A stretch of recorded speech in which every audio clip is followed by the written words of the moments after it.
Shelby Police Department. I have a young lady who's living here with me. Nobody can find her. No one has seen her. No one has heard from her. She didn't show up for work, and I'm just really concerned. What's her name? Gaberien, Clevenger. Gabe would always come in super early to work, and she never missed a day. So when she didn't show up, everyone kind of knew, like, we all had a pit in our stomach, like something's wrong, like Gabe's not here. Okay, what's going on? It's her husband, Alec Blair. He got very violent with her, and she has a bunch of police reports that she's filed. So she moved in here, and she filed for an annulment. She's only been married 5 months. If you two could have seats on the other side of the table, I'll be very happy. I appreciate you guys coming down. So what led you to call us today? Well, I called today because my son got a hold of me and said, hey, Alec showed up at the house and Gabe left with Alec. So I called the police because I was very concerned. Okay. And she's been having some problems with threats? Threats to her life. Some of the things that she was telling me was just very alarming. There has been a lot of things that, as far as text messages, she ended up getting a new phone because he was harassing her. Destroyed her property, everything that she owned. Her animals come up missing. I don't know. I know that she was very scared of him. Very much.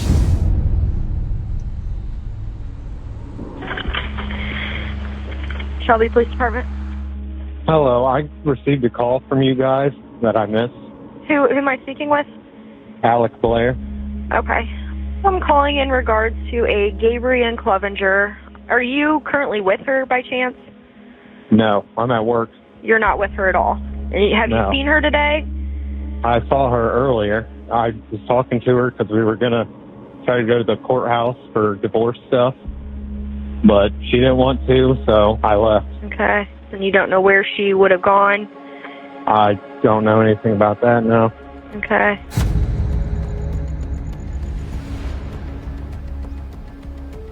Alex said that he dropped Gabe off. However, her phone is pinging essentially at his work.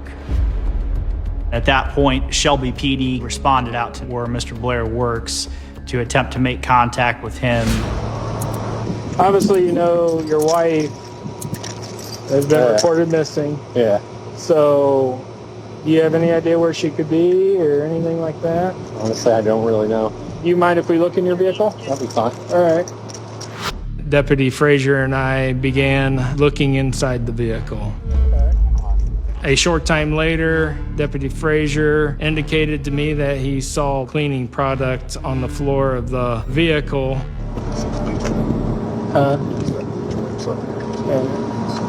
And the vehicle appeared to be wiped down quickly. Have you been cleaning in here lately, or? No? Okay. Why don't we just have a seat in the back of my car? I just wanted to ask you a couple more questions, all right? I walked over to Alec's vehicle and immediately noticed the large amount of blood along the frame of the seat. Look at the blood. And in the stitching of the vehicle. What's going on with all the blood and stuff? It was honestly my friend. Bloody nose. All up in the seat crevices and all over the place? Yeah. You had it really bad yesterday. At that point in time, I asked Alec if he would go to the Shelby Police Department to continue to be asked questions about Gabe, and he agreed. How you doing, man? Good. Sorry to keep you waiting. Oh, you're I'm fine. Officer Turner. Okay. Tell me a little bit about yourself and then your relationship with your wife. Well, she was telling me that, she wasn't happy because a lot of stuff had to do with me. So I would have anger issues. Okay. From childhood, and Sure. in my anger, I would punch the wall or maybe throw something. Okay. That would be my type, getting out my anger. Right. So when's the last time you saw her? This morning, actually. Okay, tell me about that. How did you see her this morning? Why did you see her this morning? Because I wanted to go to the courthouse Mm-hmm. so we can figure out anything with a divorce how much it's going to cost, all that stuff. And she didn't really want to at first, but I was trying to talk her into it just so we can get it all done and over with. Okay. And then when I did get her, we went to the car. I started going for a little bit, but she just wanted to try to start arguing. I really wasn't in the mood to argue just because I was tired. We got to the point, where I did hit her. Okay. And then I did turn down where the golf course and everything, and towards that dead end, that's where I left her. Okay. All right. She starts bleeding a little bit. And that's the blood that's in your car right now. Right. It's not this other made-up friend that just had a nosebleed. Okay, it's her blood. We got that. Was it one punch or was it several punches? I don't know. I just kept kind of just going. Okay. And this is all in the car. Yeah. Then what happens? That's when I take her out to the cornfield. Okay. And you leave her there. Yeah. In my mind, I'm thinking, okay, maybe there is a chance she is still alive. The highest priority needs to be, where is she at? We need to get to her and help her before the situation becomes worse. We'll do one thing at a time. Just pick one swing a little bit. Slow up this thing.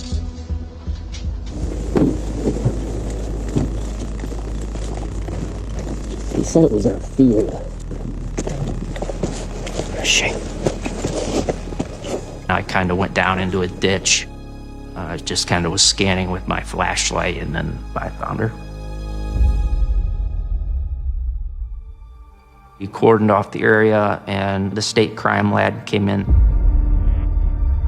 We learned that she had been stabbed 14 times. It explained the amount of blood that we found in the car. It kind of helped paint a more clearer picture of what actually happened.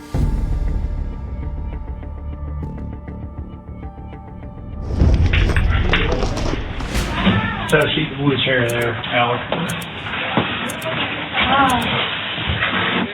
In short, the reason why we're here right now is have a few follow-up questions, just things we'd like to ask you, get clarified. So, one last big piece of the puzzle here. You're not being honest about the manner in which she was killed. Right. So you agree with me, we're not being honest about that. Yeah. How did you kill her?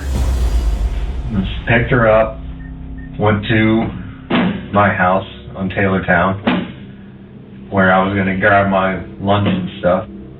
Went up to get my headphones, and I grabbed this pocket knife, and went back outside, and got back in the car, and I don't know what got into me to do anything. I didn't want to do anything, honestly, to her at all. But then, when she was answering the questions I was trying to give to her, and just kind of blacked out, and I decided contemplating, honestly, with that. Contemplating hurting her? Yeah. This pocket knife you had, did you stab her with it? Yeah. Okay, how many times did you stab her with it? Honestly, I couldn't tell you how many times. That's when I kind of blacked out. Did you stab her until she was dead? Yeah. Okay. This is the culmination of everything we've had so far. We've got him to confirm it with the magic words, I did it, I stabbed her to death.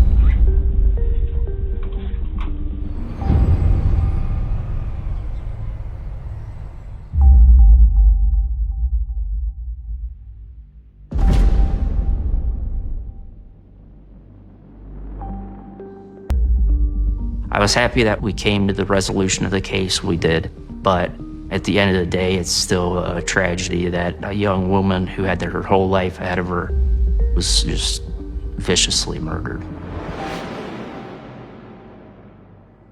If Gabe were here right now, I would start by saying I love her, and that we all miss her, and that we're sorry that she had to go through that. February 10th, 2020. For most people in Shelby, Ohio, it was an ordinary Monday. People headed to work before sunrise. Schools followed their usual schedules. Traffic moved through Richland County like it had countless mornings before. Nothing about that day suggested it would soon become the focus of an investigation that would leave an entire community searching for answers. 22-year-old Gaberien Morgan Clevenger, known to the people closest to her as Gabe, was trying to move into the next chapter of her life. Just 6 months earlier, she had stood beside Alec Blair and exchanged wedding vows surrounded by family and friends. They were a young couple with the kind of future people naturally expected to see. A home, careers, and years still ahead of them. But by February 2020, that future had already begun to change. The marriage had broken down. They were living apart. Court records show that Gabe had asked the court for a civil protection order during the separation. The request was later denied, and life continued as though everything might eventually settle into a new normal. Then came one final meeting. Separated couples often meet to discuss practical matters. To those around them, there was nothing immediately unusual about the decision. No one knew it would become the last confirmed time Gabe was seen alive. When she stopped responding to calls and messages later that day, concern quickly spread among the people who knew her best. At first, the questions were simple. Was her phone dead? Had she gone somewhere unexpectedly? Was there an explanation no one had considered? As the hours passed, those questions became more urgent. Law enforcement began assembling a timeline, speaking with witnesses, reviewing Gabe's recent movements, and identifying the last people known to have seen her. Less than 24 hours later, the investigation changed direction. Evidence recovered from a vehicle, a series of interviews, and a location along a quiet rural road in Richland County would bring investigators much closer to the truth. The answers they uncovered would lead to serious criminal charges against Alec Blair, charges that reflected the most severe categories under Ohio law. He would later admit responsibility in court, and a judge would hand down a sentence measured not in years, but in decades. Looking back now, it's easy to focus on the investigation, the evidence, the court proceedings, the sentence. But none of those things explain how two young people who had promised to build a life together arrived at this point in just a matter of months. To understand that, we have to begin long before detectives entered the picture. We have to begin with two ordinary lives, and a relationship that, from the outside, appeared no different from countless others. Because sometimes the most difficult stories to understand are the ones that seem completely ordinary at first. Every investigation begins with questions. Who was the victim? Who was the suspect? What brought their lives together? And what changed? Before this case became known across Ohio, it was simply the story of two young adults beginning married life. Gaberien Morgan Clevenger grew up surrounded by family and friends who knew her simply as Gabe. At 22 years old, she was at a stage of life filled with possibilities. She was working, making plans for the future, and looking ahead with the same expectations shared by many young adults. To those who knew her personally, Gabe wasn't defined by a headline or a court case. She was someone with goals, relationships, and everyday routines that made up the rhythm of her life. Alec Blair was also building his future in Richland County. Like Gabe, he was a young adult navigating work, relationships, and the responsibilities that come with adulthood. Their paths eventually crossed. As they spent more time together, the relationship grew stronger.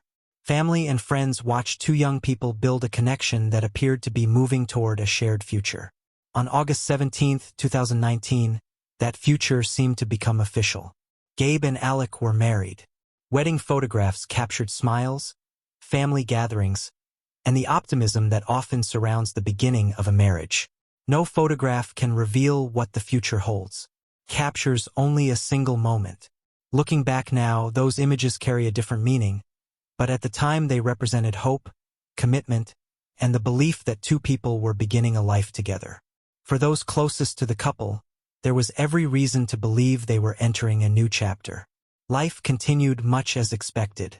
Work schedules, daily routines, visits with family, conversations about the future. Nothing about those ordinary moments hinted that investigators would soon be retracing them in search of answers. As the months passed, however, the relationship began to face increasing difficulties. Like many couples, Gabe and Alec experienced private struggles that outsiders rarely saw. By early 2020, those struggles had become significant enough that the couple separated. Public court records show that during this period, Gabe sought a civil protection order. The court ultimately denied that request after considering the evidence presented. The denial did not mean the marriage had been repaired. It meant the legal process had reached its own conclusion under the applicable standard. Outside the courtroom, life continued. The couple remained legally married, but they were no longer building a future together. Instead, they were navigating the difficult process of moving in separate directions. Friends and family hoped time would bring clarity. Separations are rarely easy, particularly for young couples whose lives have become closely connected in a short period of time. Even after deciding to live apart, practical matters often remain. Personal belongings, financial responsibilities, conversations that still need to happen. Those realities meant Gabe and Alec continued to have reasons to communicate. At the time, there was nothing unusual about that. No one could know which conversation would become the last. One meeting was arranged for Monday, February 10, 2020. Based on everything investigators later established, it appeared to be another step in resolving the issues that remained between them. There were no emergency calls that morning. No public signs that anything out of the ordinary was about to happen. The day began quietly, exactly the kind of day that rarely attracts attention. But investigators often say that the most significant moments in an investigation don't seem significant while they're happening. Only afterward, when every minute is examined, does the importance become clear. By the end of that Monday, Gabe's family would begin asking questions no family ever wants to ask. Where was she? Why wasn't she answering her phone? And why had no one heard from her since meeting Alec Blair? Those questions marked the beginning of an investigation that would soon move far beyond a missing person inquiry. The timeline was about to become the most important piece of the case, and every verified minute of February 10th would matter. Before we continue reconstructing what happened that Monday, if you're new here, this channel tells true crime stories the way they deserve to be told, with accuracy, with respect for the people at the center of them, and without unnecessary sensationalism. If that's the kind of storytelling you value, consider subscribing and turning on notifications so you don't miss the next case. By the beginning of 2020, the marriage between Gabe and Alec was no longer the hopeful new chapter it had appeared to be just a few months earlier. The wedding had taken place on August 17, 2019. Less than half a year later, they were already living apart. From the outside, that kind of change can seem sudden. In reality, relationships rarely shift overnight. More often, they change through a series of difficult conversations, disagreements, disappointments, and decisions that gradually pull two people in different directions. Exactly what was said during every private conversation between Gabe and Alec will never be fully known. What investigators relied on instead were the facts that could be verified. By early February 2020, the couple had separated. Their marriage was no longer functioning as they had intended when they exchanged vows. Public court records also show that during this period, Gabe sought a civil protection order. For many people, hearing that detail after the fact immediately raises questions. Why had she asked the court for protection? What concerns led her to file the petition? The answers contained in court filings reflect the allegations presented to the court at that time. As with any legal filing, those allegations formed part of a legal process rather than a finding of fact. After reviewing the evidence presented, the court denied the request.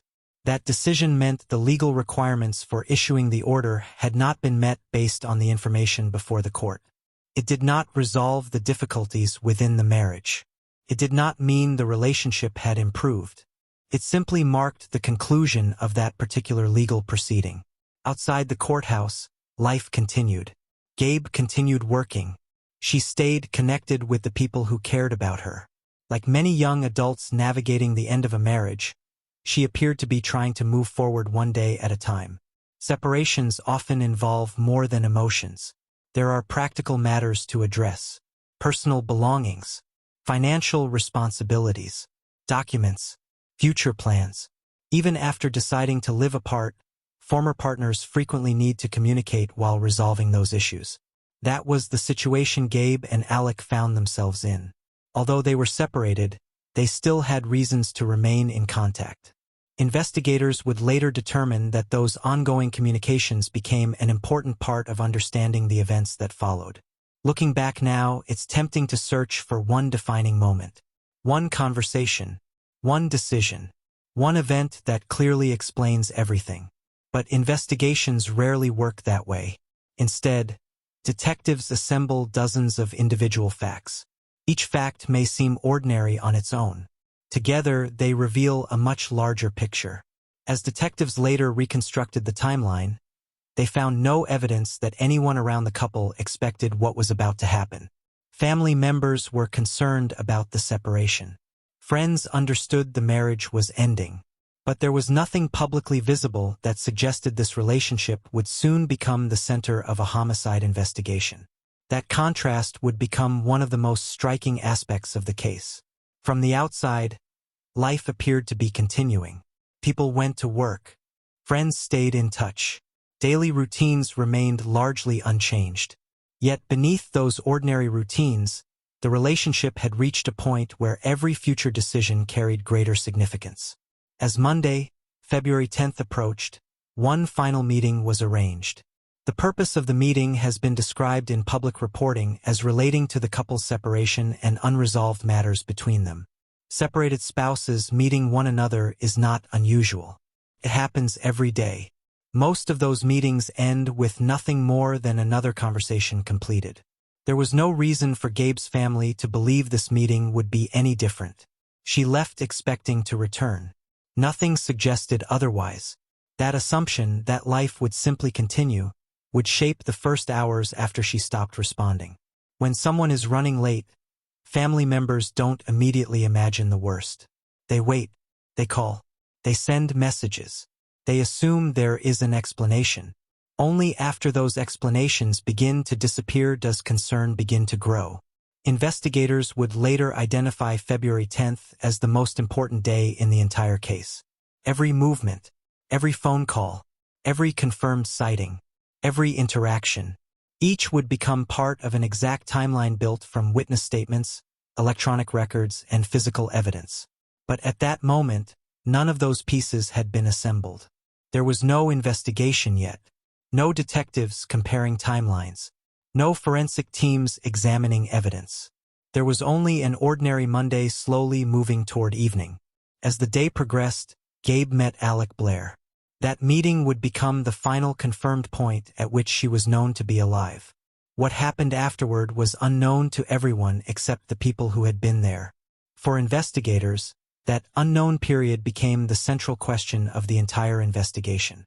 What happened after the meeting? Where had they gone? Who had seen them? When had Gabe last used her phone? When had anyone outside that meeting heard from her? Those questions would not be answered immediately. Instead, they would emerge one by one through careful investigative work. As daylight faded over Richland County, Gabe's family had no way of knowing they were entering the first hours of a search that would permanently change their lives. At first, the silence felt unusual. Then it became worrying. And before long, it became impossible to ignore. By the following morning, what had begun as concern from family members would become a missing person investigation. Detectives would begin reconstructing every hour of February 10th. And one detail would stand out almost immediately. The last confirmed person known to have been with Gabe was her estranged husband, Alec Blair. That single fact didn't establish guilt. But it did determine where investigators needed to begin. Because before detectives could understand how Gabe's story ended, they first had to understand everything that happened after that final meeting. Monday, February 10th, 2020. By the time the sun came up over Richland County, it looked like any other winter morning. People headed to work. Coffee shops opened their doors. Traffic moved through Shelby just as it always did. For everyone else, it was another Monday. For Gabe, it would become the final day anyone would hear from her. No one knew that yet. She had plans. She had responsibilities. And like so many people navigating the end of a marriage, she was trying to deal with one difficult step at a time. Even though she and Alec were living apart, there were still things that hadn't been resolved. Relationships don't simply end the moment two people separate. There are conversations that still need to happen, belongings that still need to be exchanged, questions that still need answers. That was the reality Gabe was facing. At some point that day, she met with Alec Blair. Investigators would later determine that this was the last confirmed time she was seen alive. At the time, nothing about that meeting drew public attention. No one called the police. No one reported an emergency. To anyone looking from the outside, it appeared to be another meeting between two people whose marriage was coming to an end. Hours passed. The afternoon slowly gave way to evening. Then something changed. The people who expected to hear from Gabe didn't. A phone call went unanswered. Then another. Messages were sent. There was no reply. At first, no one immediately assumed the worst. Most of us have been there. A phone battery dies. Someone gets caught up at work. Plans change without notice. There are countless ordinary reasons why someone might not answer. Those possibilities gave way to something else as more time passed. The silence continued. For the people who cared about Gabe, that silence became impossible to ignore. Concern replaced patience. Questions replaced assumptions. Where was she? Why hadn't anyone heard from her? Was she with someone?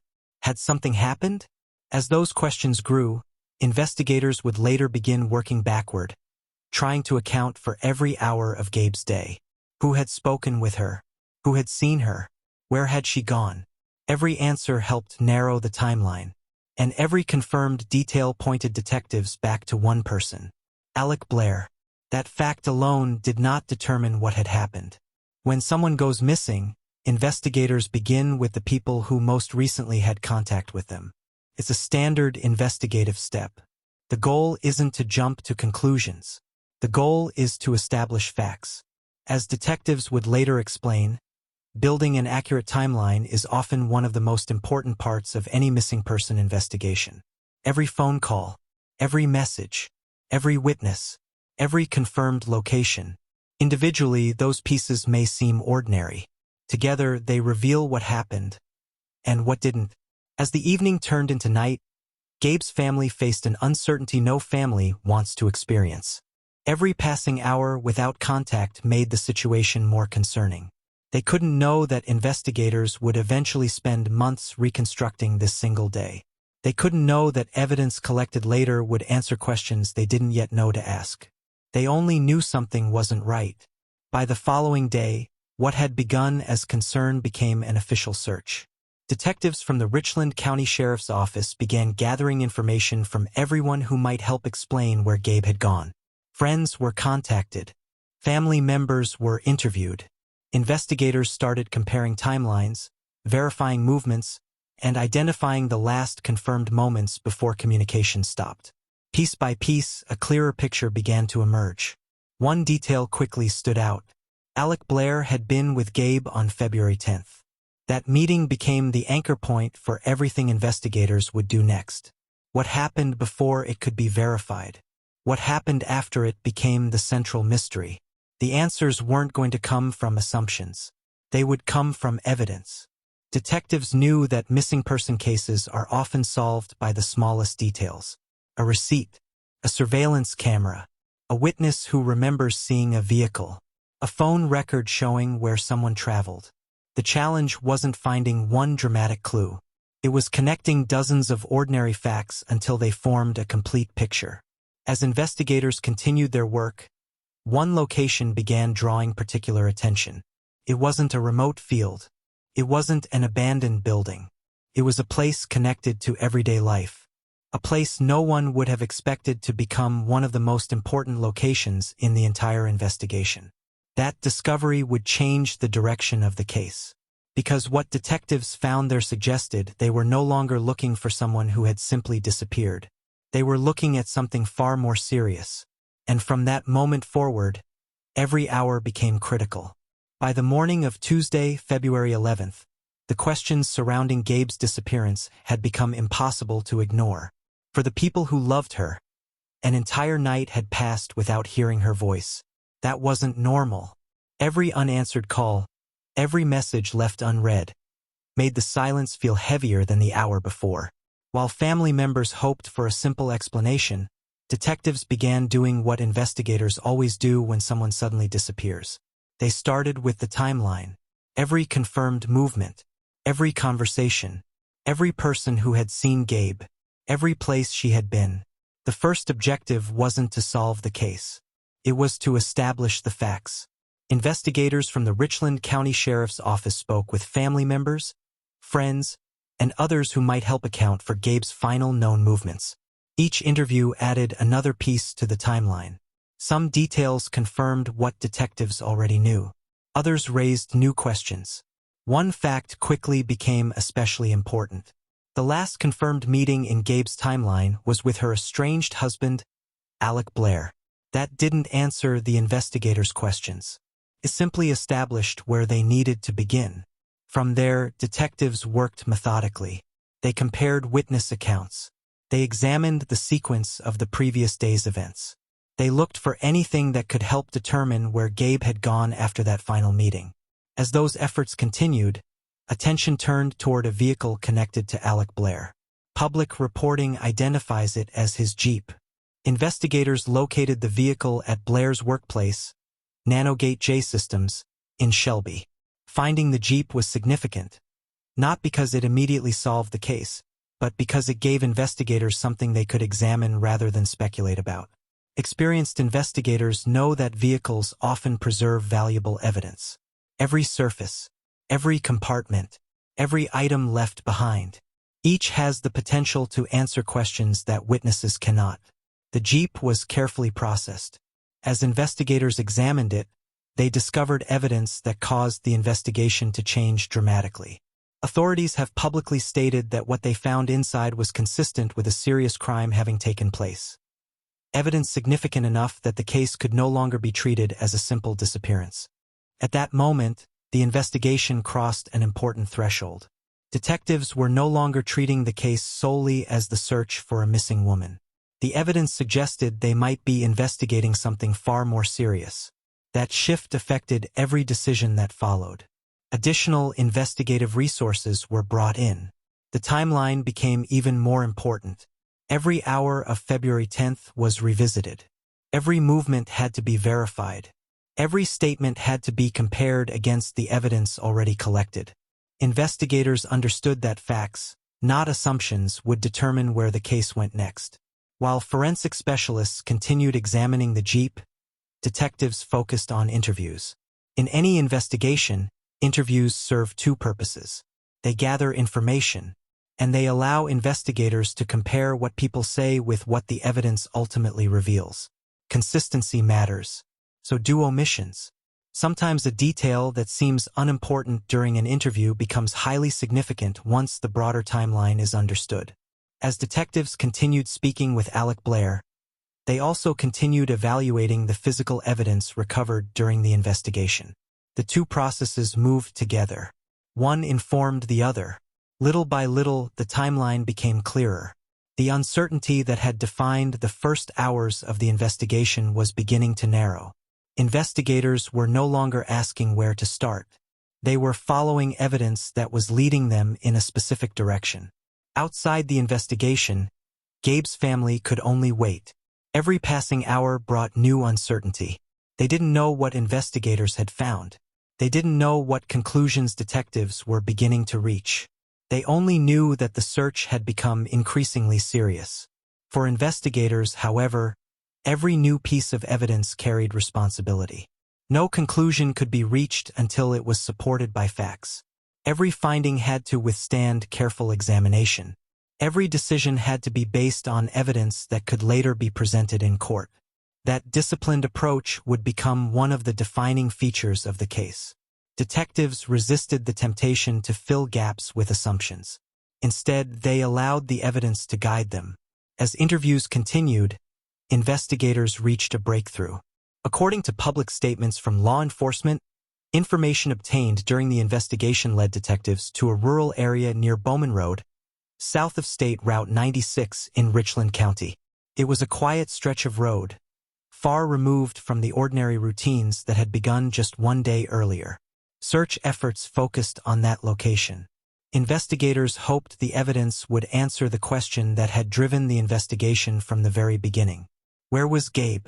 Before long, that question would receive an answer. It was not the answer her family had hoped for, and from that moment forward, the investigation would no longer be about finding a missing person. It would become a homicide investigation built on evidence, careful police work, and the determination to establish exactly what had happened during the final hours of February 10th. By the afternoon of February 11th, the investigation had entered a very different phase. Just one day earlier, detectives were trying to determine why a 22-year-old woman had suddenly stopped communicating with the people closest to her. Now, they were following a growing body of evidence that suggested the answers were no longer hidden in unanswered phone calls or missed messages. They were hidden within a timeline that investigators were slowly bringing into focus. Every major investigation reaches a point where individual pieces of information begin fitting together, not because of one dramatic discovery, but because dozens of small details start pointing in the same direction. This case was no different. Investigators continued reviewing witness statements. They compared those accounts with electronic records. They documented movements that could be independently confirmed. Every verified fact strengthened the timeline. Every inconsistency demanded another question. The investigation remained methodical. There was no rush to reach conclusions, only a determination to understand exactly what had happened. One of the most important developments came after detectives continued their interviews with Alec Blair. According to law enforcement, information obtained during the investigation led authorities to that same rural area near Bowman Road. For investigators, moments like these are approached with caution. Until a search is complete, nothing can be assumed. Search teams moved carefully through the area. Then came the confirmation no family ever hopes to receive. Investigators located Gabe.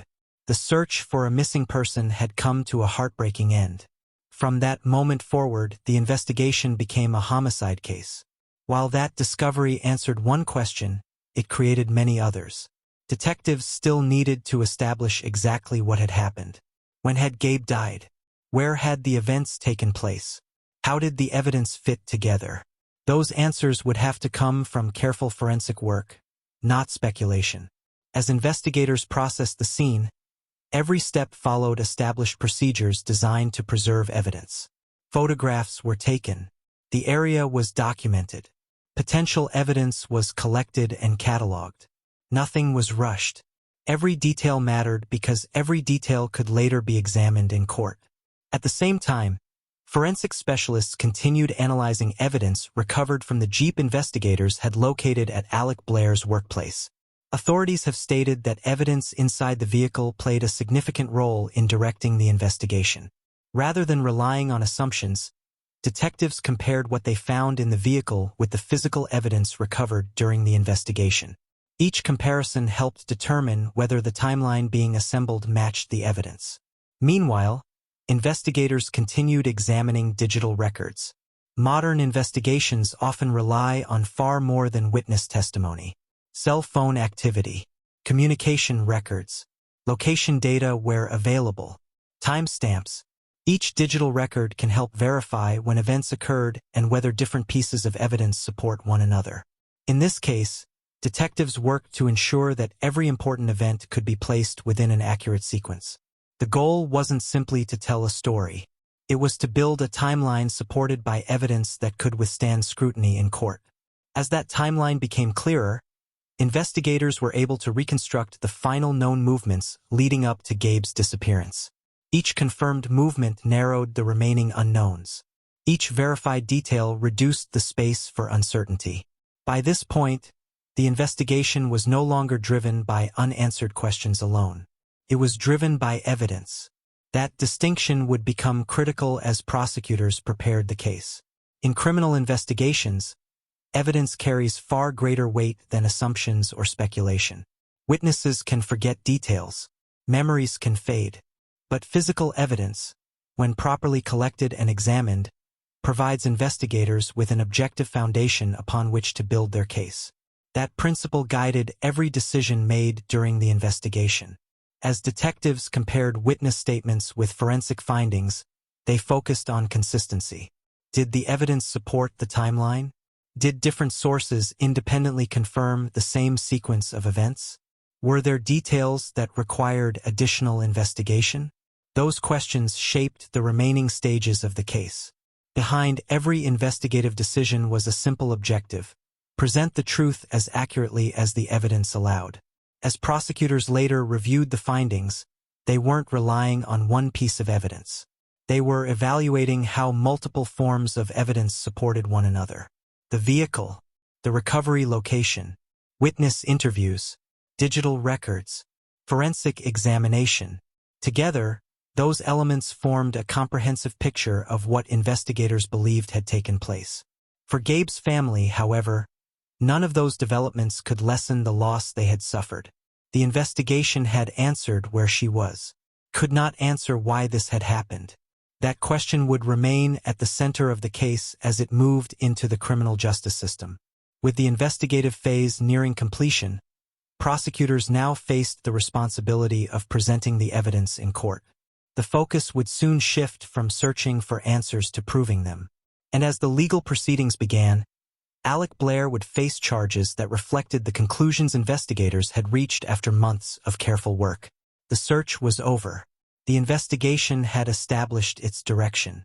Now, the evidence would be tested where it mattered most. Inside a courtroom. By the time the investigation reached the courtroom, months of detective work had been distilled into a case built on evidence, documentation, and careful analysis. The search was over.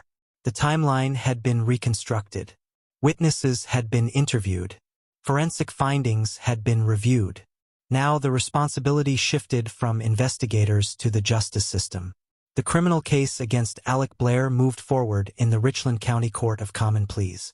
Prosecutors alleged that the evidence gathered throughout the investigation established what had happened during the final hours of February 10, 2020. Rather than proceeding to a full jury trial on the question of guilt, the case took a different path. On October 19, 2020, Alec Blair entered guilty pleas to a set of the most serious offenses recognized under Ohio law, charges that included aggravated murder, kidnapping, tampering with evidence, and abuse of a corpse. For Gabe's family, hearing those words brought an end to one chapter of the case. It meant they would not have to endure a lengthy trial in which every detail of the investigation would be contested before a jury. A guilty plea also meant the court accepted responsibility for the crimes without requiring prosecutors to prove guilt through a full trial. Even so, the legal process was not over. The court still had to determine the appropriate sentence. In the weeks that followed, attorneys prepared for the sentencing hearing. Prosecutors summarized the investigation. Defense counsel presented information for the court to consider before sentencing. The judge's responsibility was not to revisit the investigation. That work had already been completed. The responsibility now was to impose a sentence consistent with Ohio law and the convictions entered before the court. For Gabe's loved ones, the hearing represented something much more personal. It was an opportunity to speak about the person whose life had been taken. Courtrooms often focus on legal arguments, evidence, and procedure. But during sentencing, they also become places where families describe the lasting impact of their loss. Those statements are not about changing the facts of the case. They are about ensuring that the person at the center of the investigation is remembered as more than a name in court records. Before this case became known across Ohio, Gabe was a daughter, a family member, a friend, a young woman beginning adulthood with hopes that stretched far beyond the brief public attention this case would eventually receive. That perspective remained central throughout the sentencing proceedings. On January 22, 2021, the court imposed its sentence. Alec Blair was sentenced to an indefinite prison term of 45 years to life. The sentence reflected the seriousness of the offenses to which he had pleaded guilty. With sentencing complete, the criminal prosecution had reached its legal conclusion. There would be no jury verdict, because responsibility had already been established through the guilty pleas. From the standpoint of the justice system, the case had been resolved. But legal resolution and personal healing are rarely the same. A sentence can establish accountability, cannot restore a life, cannot return missed birthdays, cannot replace future memories that will never be made. Those realities remain long after court proceedings end. Looking back over the investigation, one detail stands above all the others. This case was solved because investigators followed evidence with patience and discipline. They did not rely on rumor. They did not rely on assumptions. They built the case one verified fact at a time. The timeline, the witness interviews, the Jeep recovered at Alec Blair's workplace, the evidence examined by investigators, the information that led detectives to Gabe's location near Bowman Road. Each step strengthened the next. Each verified fact reduced uncertainty. By the time the case reached court, those individual pieces formed a clear investigative record. Cases like this remind us that major investigations are rarely solved by a single dramatic discovery. More often, they are solved through persistence. A detective who notices a small inconsistency. A forensic examiner who carefully documents evidence. A witness who recalls one important detail. Individually, those moments may appear ordinary. Together, they become the foundation upon which justice is built. For the community of Shelby, the case left a lasting impression. It demonstrated that tragedies can emerge from circumstances that appear ordinary from the outside. A young couple, a recent marriage, a separation, events that, by themselves, are not unusual. What made this case different was what investigators ultimately uncovered after Gabe disappeared. As the headlines gradually faded, another truth remained. The public would remember the investigation, the court proceedings, the sentence. But the people who knew Gabe would remember something else entirely. They would remember the person she was before any of this happened. The conversations, the laughter, the plans for the future, the everyday moments that never appear in court documents but matter most to those left behind. In the end, every criminal case reaches a legal conclusion. But the story doesn't truly end when the courtroom empties. It continues in the lives of the families, friends, investigators, and community members forever changed by what happened. And perhaps that is the most enduring lesson of Gabe's story. Behind every case number, every evidence file, and every courtroom proceeding is a life that deserves to be remembered for far more than the events that brought it into the public eye. When the sentencing hearing came to an end on January 22, 2021, the legal system had reached its conclusion. The investigation was complete. The evidence had been presented. Responsibility had been established through Alec Blair's guilty pleas. The court had imposed a sentence of 45 years to life in prison. From the perspective of the justice system, there was nothing left to decide. But for the people who loved Gabe, life would never return to what it had been before February 10, 2020. Criminal cases are often remembered by dates. Investigators remember the first report. Attorneys remember court hearings. Journalists remember headlines. But families remember something very different. They remember birthdays, holiday gatherings, phone calls that will never come again, the ordinary moments that suddenly become priceless once they're gone. For Gabe's family, those ordinary moments ended when her life was taken at just 22 years old. No sentence, regardless of its length, could restore the future she had expected to have. No courtroom could return the years her family believed still lay ahead. Justice can establish accountability, cannot erase loss. That distinction is one of the hardest realities in any homicide case. As public attention gradually shifted to other stories, Gabe's family continued living with the consequences that never appeared in headlines. Every family carries memories differently. Some remember conversations. Others remember photographs. Some hold on to traditions that suddenly feel incomplete. Those private moments rarely become part of the public record, yet they often represent the deepest impact of violent crime. For investigators, this case became another reminder that patience and careful documentation matter. Nothing about the investigation relied on dramatic breakthroughs. Instead, detectives built the case piece by piece. They reconstructed the timeline. They interviewed witnesses. They examined physical evidence. They followed every lead that could be verified. Only when those individual pieces supported one another did the full picture emerge. That methodical approach is rarely the focus of television headlines. Yet it is often the reason difficult cases are successfully resolved. For prosecutors, the case demonstrated the importance of allowing evidence, not assumptions, to guide every decision. Each charge filed against Alec Blair reflected what investigators believed they could prove through the evidence collected during the investigation. That careful process ultimately led to the guilty pleas entered in court. The outcome also serves as a reminder that many criminal cases do not end with dramatic courtroom trials. Sometimes responsibility is established through a plea rather than a jury verdict. While the legal path may differ, the responsibility of the court remains the same, to apply the law based on the facts before it. Looking back at the timeline, it is striking how quickly life changed.